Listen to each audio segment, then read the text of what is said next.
Many thanks, Bettina. Let's head on now to security matters. The federal government has said that the Nigerian military requires more satellites to enhance internal security. Permanent Secretary of the Ministry of Defense, Ibrahim Kana, made the statement at a stakeholders forum during the Nigerian Satellite Week organized by the Nigerian Communication Satellite Limited in Abuja under the theme Harnessing Communication Satellites for Sustainable Development. Kana highlighted that satellites are crucial for addressing certain military operational challenges, aiding communication and monitoring movement across various areas. The Permanent Secretary noted that the Defense Space Administration has the capability to capture satellite imagery of routes used by troops, enhancing operation and reducing casualties. To discuss this, we're joined by former Director, Department of State Services, Dennis Amakre. Dennis, thank you for giving us your time. Now, according to Dr. Kana, Nigeria's current satellite capabilities are inadequate. Do you agree with the assessment that more is needed? And is there maybe a way to fact-check the Permanent Secretary as to the number of satellites we have and the functionality of the ones that are existing? Thank you for having me. Yes, I agree with the professor that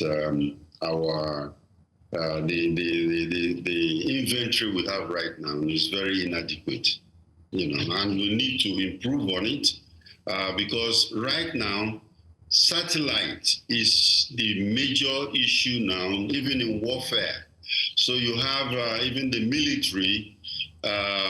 Recently, you heard about the Hamas leader being killed yesterday.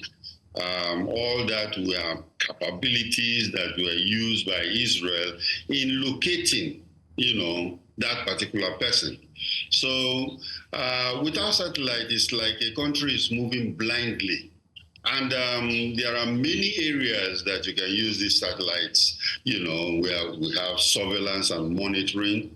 We have early warning signals. That's for military operations, communications. And then, of course, the beauty of one of the satellites that even the United States have, which is called the keyhole satellite, is very, very important in such a way that it goes all the way down to know, okay, you've heard of the Google Earth satellite, and that will tell you the plate number. It can read the plate number of a car on the streets of Lagos. So, and that tells you which kind of capability you can use that for. Okay, I think you'll be able to establish the capability and the need for satellite, but there's a part of my question you haven't addressed, and that's the ones that we already have. How effective are they? Are they functional? Are they currently being used as needed to maybe help in addressing some of the internal security challenges? The ones you have right now are not adequate in the sense that, or they are not designed for internal security measures. We have satellites. You pick up your phone and you talk. Right now, I'm discussing with you through satellite. Right now, I'm in the United States, you are in Nigeria, and we're talking, and those satellites are different, but you want to have military-grade satellites, the ones that, can control drones to pinpoint where an enemy target is, to do what it has to do. So that is the difference of what we have right now. Okay, is there a cost benefit analysis for investing in more satellites versus allocating resources to other security measures, such as ground-based surveillance, intelligence gathering? You've advocated for that severally on tonight, and maybe community engagement.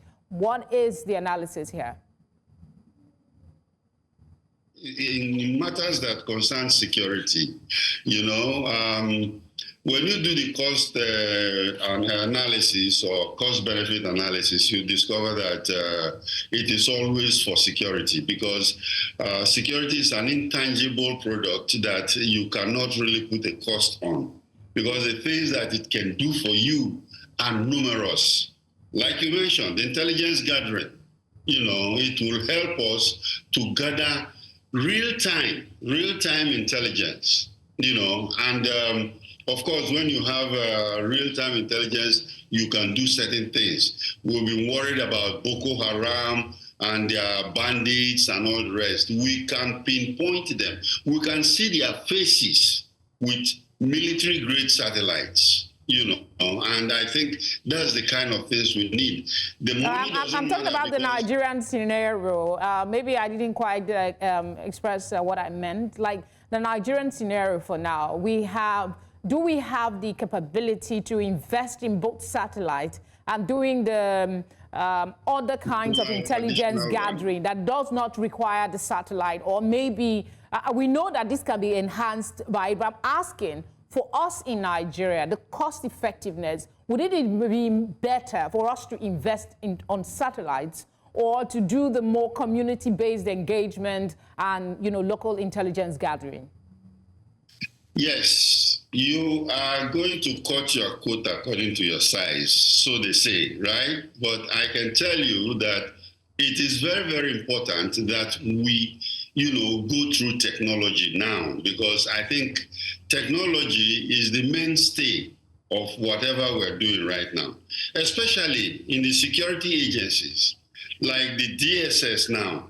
You cannot depend only on human intelligence, humans, or, tech int is number one. Even signal intelligence is number two, because the enemy is not just operating on the surface like everybody else now. And there are certain things they are doing.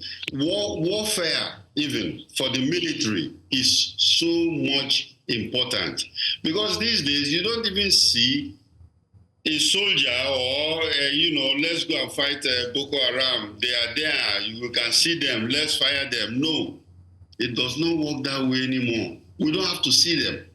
If we know the location and we know the coordinates, we can send a drone to go there and then do the devastation. So I think that's where we should be going, because that's where the world is going. Thank you, sir, for speaking with us. Thank you for having me.